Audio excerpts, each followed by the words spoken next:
जय Hind friends. Math वाली अपनी पीवाई की सीरीज में आज अपन थोड़ा और आगे बढ़ते हैं। कुछ अच्छे अच्छे क्वेश्चन हैं, इम्पोर्टेंट बनते हैं अपकमिंग एग्जाम्स के लिए, उनको डिस्कस करते हैं। कैसे कैसे मेरे जैसे बहुत से लोगों की उनमें डाउट आते हैं, तो डाउट को सॉर्ट आउट करते हुए, सीखते हुए, ताकि नेक्स्ट मॉक में, सेक्शनल मॉक में ऐसे क्वेश्चनों में सेम डाउट ना आए। यही अपना ऑब्जेक्टिव है। चलो बिना टाइम वेस्ट के शुरू करते हैं। CGL 2022 में पूछा गया था ये सवाल, 11 अप्रैल के शिफ्ट में फर्स्ट में। देखो यार, क्वेश्चन तो आसान है, बस थोड़ा सा अलग तरीके से पूछ लिया। एक समकोण त्रिभुज की तीन भुजाओं की लंबाई x-1, x+1 और x+3 है, तो समकोण त्रिभुज का कर्ण कितना होगा? तो सबसे बेस्ट अप्रोच है इस क्वेश्चन की करने की कि आप ऑप्शन उठा के रख दो। तो अपन ऑप्शन रखेंगे पहला 6, तो 6 माइनस, अगर 6 कर्ण है तो इसका मतलब x+3 बराबर 6 है, यानी कि x की वैल्यू आ जाएगी 3। तो त्रिभुज की तीनों साइड क्या हो जाएंगी? 3 में से एक जाएगा 2, 3 में से एक जोड़ेंगे तो 4 और 3 ये 6 है ही। तो क्या 2, 4, 6 ट्रिपल एट होता है? नहीं हो सकता। किसी समकोण त्रिभुज की साइड नहीं हो सकती। इसका मतलब 6 अपना आंसर नहीं है। अब अपन चेक करेंगे कि 12, तो अगर x+3 अगर 12 है, कर्ण 12 है, तो x की वैल्यू आ जाएगी 9। और जब x की वैल्यू 9 आ जाएगी तो एक साइड 8, दूसरी साइड 10 और तीसरी साइड 12 है। तो क्या ये ट्रिपल एट बनता है? नहीं बनता। फिर अपन चेक करेंगे 7, तो x+3 बराबर 7, तो x की वैल्यू आ जाएगी 4। और जब x की वैल्यू 4 आ रही है तो एक साइड तो आ जाएगी 3, एक साइड आ जाएगी 4 और दूसरी साइड आ जाएगी 7 है। तो क्या ये ट्रिपल एट बनता है? ये भी ट्रिपल एट नहीं बनता। तो अपना होगा ऑप्शन डी, और वो अपन चेक कर लेते हैं। x+3 बराबर 10 है, तो x की वैल्यू आ जाएगी 7। और जब x की वैल्यू 7 है तो एक साइड 7 में से एक हटाएंगे 6, दूसरी साइड 7 में एक जोड़ेंगे 8 और तीसरी साइड 10 है। तो 7, 8, 10 राइट एंगल की साइड होती है, ट्रिपल एट बनता है। तो ये अपना आंसर होगा। लेकिन मैं बोलूंगा कि यार इस अप्रोच से एग्जाम में ये क्वेश्चन अपन को नहीं करना। अपन ने सबसे पहले क्वेश्चन पढ़ा कि एक समकोण त्रिभुज की तीनों साइड दे रखी है, x-1, x+1 और x+3। तो समकोण त्रिभुज का अपन को कर्ण बताना है। अपन को पता है कि यार कोई भी समकोण, इस समकोण त्रिभुज में कोई भी साइड रूट में या पॉइंटों में नहीं आ रही है। तो इसका मतलब क्या हुआ कि सारे मतलब पूर्ण संख्या में आ रही है। तो पूर्ण संख्या में आ रही है तो क्या किसी भी समकोण त्रिभुज का कर्ण 6 हो सकता है? नहीं हो सकता। किसी भी समकोण त्रिभुज का कर्ण 12 भी नहीं हो सकता, 7 भी नहीं हो सकता। ओनली 10 ही ऐसा संख्या है जो समकोण त्रिभुज का कर्ण हो सकता है, अगर सारे पूर्ण संख्या है तो यहीं से अपन ये सारा तामझाम इतना करने की जरूरत नहीं पड़ती। अपन को कुछ भी कर करके देखने की जरूरत नहीं पड़ती। अपन सीधा क्वेश्चन पढ़ते, क्वेश्चन पढ़ने में अगर अपन को 10 सेकंड लगता तो लगता, उसके बाद अपन चारों ऑप्शन पे नजर घुमाते और 3 तो अपने देखते ही कट जाते, एक टिक होता, टिक करके आगे निकल जाते। तो अपन भी निकलते हैं आगे। नेक्स्ट क्वेश्चन ये देखो। अब बताओ ये कौन सा मुश्किल सवाल है कि इसमें इसको सिर्फ 22% लोगों ने किया है। वही सेम शिफ्ट में पूछा गया है ये सवाल भी। पढ़ो यार। एक समबाहु त्रिभुज है, समबाहु त्रिभुज है, इसकी साइड है ए, ये बी और ये सी, है ना। समबाहु त्रिभुज ए बी सी ओ केंद्र वाले वृत्त में अंकित है। ये ओ केंद्र वाला एक वृत्त है, उसके अंदर समबाहु त्रिभुज अंकित है, ठीक है। डी है वो लघु चाप बीसी पर एक बिंदु, ये लघु चाप है। देखो मैं येलो से हाईलाइट कर रहा हूँ, ये ना ये लघु चाप है। इस पर एक पॉइंट है, उसका नाम है डी, उसका नाम है यहाँ पर डी, ठीक है। एक बिंदु है और वो बोल रहा है कि सी बी डी, ये जो एंगल है ना, मैं ब्लू से लिख रहा हूँ, ये जो एंगल है ये वाला एंगल बोल रहा है कि 40 डिग्री है।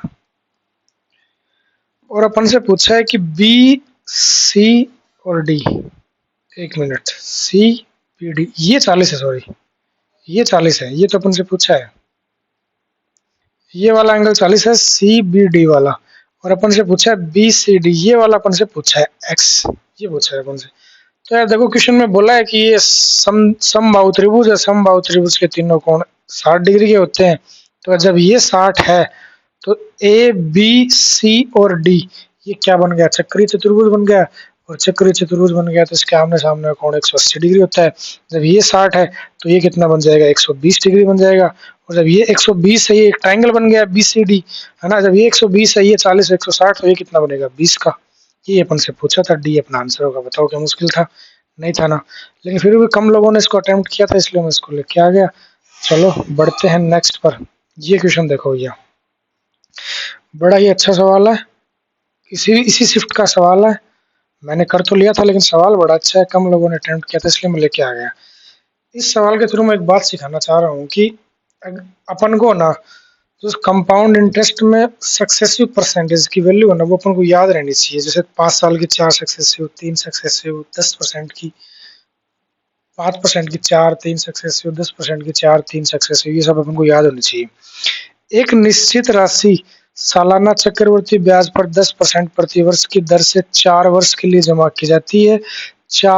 2 वर्ष के अंत में और 4 वर्ष के अंत में ब्याज के बीच का अंतर 5082 है। तो वह राशि ज्ञात करो। सबसे बढ़िया अप्रोच है इस क्वेश्चन को करने की। 10% की अपन को रेट दे रखी है, तो 10% की जब 2 साल की सक्सेसिव अपन निकालते हैं तो वो बनती है 21%। इतनी बात मुझे नहीं लगता किसी को दिक्कत होगी। और जब 10% की रेट में अपन 4 साल की सक्सेसिव निकालते हैं तो वो बनती है 46.41%। ये अपन को याद होना चाहिए। जब 4 साल में इतना ब्याज मिलेगा 46.41% और 2 साल में मिलेगा 21%, तो इसका अंतर कितना है एक्चुअली में, तो अपन अंतर निकाल लेंगे, किसी में से घटा देंगे तो बचेगा कितना अंतर, 4, 1, 5 और 2, 25.41% अंतर बचेगा। और इसकी वैल्यू अपन को क्वेश्चन में दे रखी है 5082, है ना।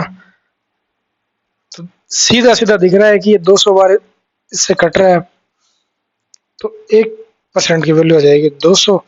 तो 100% की वैल्यू पूछी अपन से मूलधन, तो वो आ जाएगी 20,000, और 20,000 अपना एक ही ऑप्शन है बी, सॉरी ए। बताओ अच्छा सवाल था ना, सवाल अच्छा था और जल्दी होने वाला था अगर आपको ये याद थी तो। अगला सवाल, ये भी देखो ज्योमेट्री का सवाल है। ये पूछा गया था सिलेक्शन पोस्ट के फेज का तो पता नहीं इसमें, लेकिन 2022 में पूछा गया था ना, सेकंड शिफ्ट में। अच्छा सवाल था देखो, हालांकि मैंने भी स्किप किया था, लेकिन अब सीखते हैं। ए बी सी एक त्रिभुज है, डी और ई क्रमशः ए बी और बी सी भुजाओं के मध्य बिंदु है। मध्य बिंदु ये डी है, ये ई है, ठीक है। ये मध्य बिंदु अपन इसको मिला देंगे, मिला दिया। और डी ई, ये जो डी ई है ना, ये एस सी के पैरेलल है, समांतर है, ठीक है। अब वो क्या बोल रहा है, बी डी 4√6 है। ये जो बी डी साइड है ये है 4√6, ठीक है। और ए बी 12√3 है, ये पूरी साइड नहीं है, 12√3, ठीक है। तो त्रिभुज बी डी, ये जो ऊपर वाला त्रिभुज है ये वाला, इसका क्षेत्रफल और इस चतुर्भुज के क्षेत्रफल का अनुपात अपन से पूछा है। तो यार अपन जानते हैं साइड का जो अपन स्क्वायर करते हैं ना, वो क्षेत्रफल आता है। तो पूरे एबीसी का क्षेत्रफल कितना आ जाएगा, 12√3, इसका स्क्वायर कर देंगे तो वो कितना, अगर लिख सकते हैं अपन इसको लिख सकते हैं 144 गुणा 3, तो ये हो जाएगा 4 3 12, 4 3 12, 1 13, 3 एकम 3 और 1 4, 432 अंडर रूट, इसका अपन स्क्वायर कर देंगे तो रूट हट जाएगा। तो यानी कि एबीसी का एरिया आ जाएगा, एबीसी का वो आ जाएगा 432। अब अपन को छोटे वाले का निकालना है, किसका, इसका निकालना है, इसका, है ना। तो इसका कितना आ जाएगा एरिया, इसका, इसकी साइड कितनी है, 4√6 है। और 4√6 को अपन अंडर रूट 96 में लिख सकते हैं, और एरिया निकाल लेंगे तो साइड का स्क्वायर करेंगे तो ये आ जाएगा 96। तो अपन पूरे ए बी सी के एरिया में से छोटा वाला इसका जो डी ई बी है ना, इसका घटा देंगे। तो घटाने के बाद ये कितना जाएगा, ये आ जाएगा 336। तो मतलब 336 जो एरिया है ना, वो तो है चतुर्भुज का ए सी डी ई का, ए सी ई डी का। और छाण में जो एरिया है ना, वो छोटे वाले का है, किसका, बी डी ई का। और इसी का अनुपात अपन से पूछा है, तो रेशियो निकाल लेंगे। 12 से काटो, 12 दूनी 24, बचा कितना, 11, 24, 11 बचेगा। 12 से नहीं कटेगा, 4 से काटते हैं अपन इसको। 4 8 32, 4 चौक 16, 4 से काटेंगे, 4 दूनी 8, 4 चौक 16। अब काट दो इसको 12 से, 12 दूनी 24, 12 संति 84, 2:7 आ जाएगा इनका क्षेत्रफल का अनुपात। ये अपन से पूछा था, सी अपना आंसर हो जाएगा। नेक्स्ट क्वेश्चन पे बढ़ते हैं, आ जाओ जरा। सवाल इंटरेस्टिंग है, हालांकि मुझसे भी गलत हो गया था। ये भी सिलेक्शन पोस्ट सीएचएस में पूछा गया 2024 में, लेटेस्ट लैंग्वेज का सवाल है। इतना मुश्किल तो नहीं है, लेकिन लैंग्वेज है तो हो जाता है मुश्किल।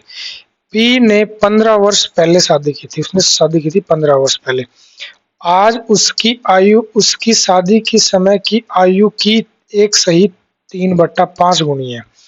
इसको सोल्व करेंगे तो 5 1 5 और 3 8/5। यानी जब उसने शादी की तब उसकी आयु अगर 5 यूनिट थी, तो प्रेजेंट में उसकी आयु 8 यूनिट है। और अंतर कितने का, 3 यूनिट का। और 3 यूनिट का मतलब है कि इसने 15 साल पहले शादी की थी। 3 यूनिट 15 साल, तो 1 यूनिट 5 साल है ना। तो 5 यूनिट 25 साल जो, लेकिन अब उस समझ में आ गया कि 25 साल पहले उसने शादी करी थी। आज उसकी एज है 40 साल। 15 साल पहले शादी की थी, ये शादी के टाइम की है और ये है प्रेजेंट की। मुझे नहीं लगता इतनी सी बात में इस एक लाइन का मतलब ये था जो मैंने यहाँ पे लिखा। आगे बोल रहा है, वर्तमान में उसके पुत्र की आयु उसकी आयु की 1/5 है। तो वर्तमान में उसकी आयु कितनी है, 40। अब 40 का 1/5 कितना होता है, 8। यानी वर्तमान में, प्रेजेंट में उसका जो पुत्र है वो 8 साल का है। ठीक है।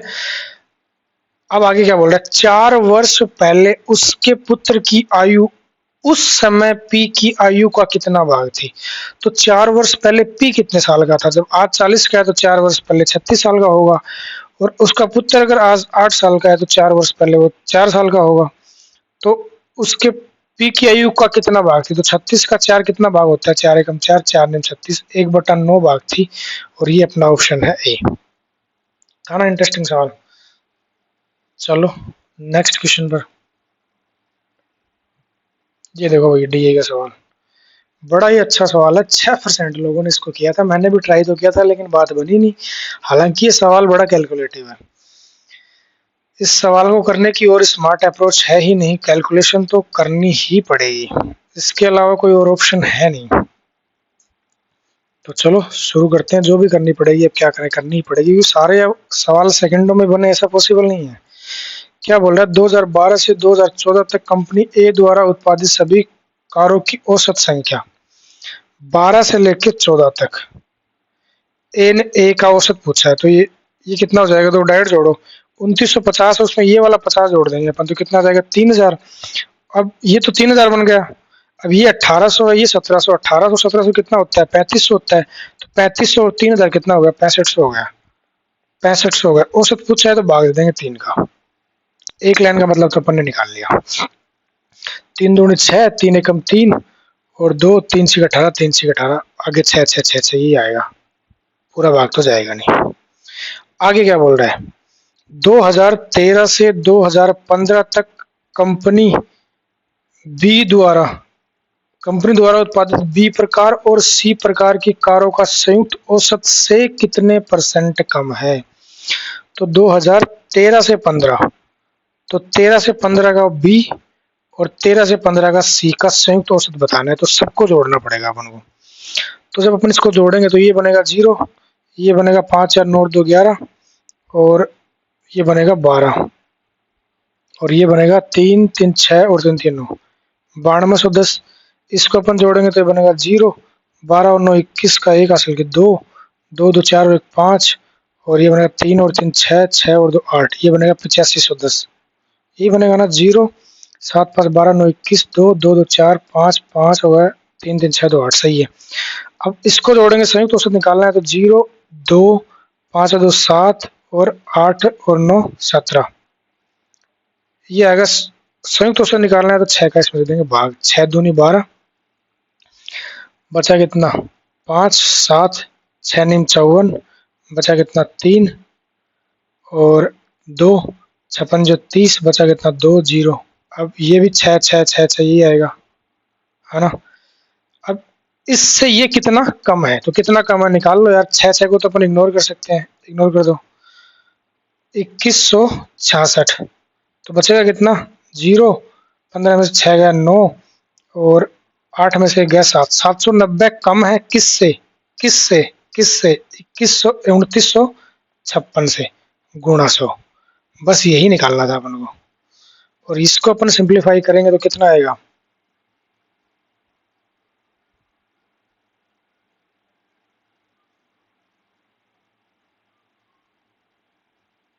बताओ जरा करके। तो ये आएगा 26 समथिंग % आएगा। यही अपन से पूछा था, अपना आंसर आएगा बी। और कोई अप्रोच इसके सवाल की है नहीं, गुणा भाग करना जल्दी जल्दी आना चाहिए।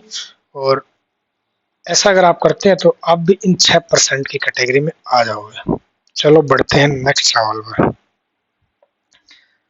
नेक्स्ट सवाल क्या बोल रहा है, ये भी बड़ा गजब का सवाल है। सिलेक्शन पोस्ट के 11 फरवरी 2022 में पूछा गया है।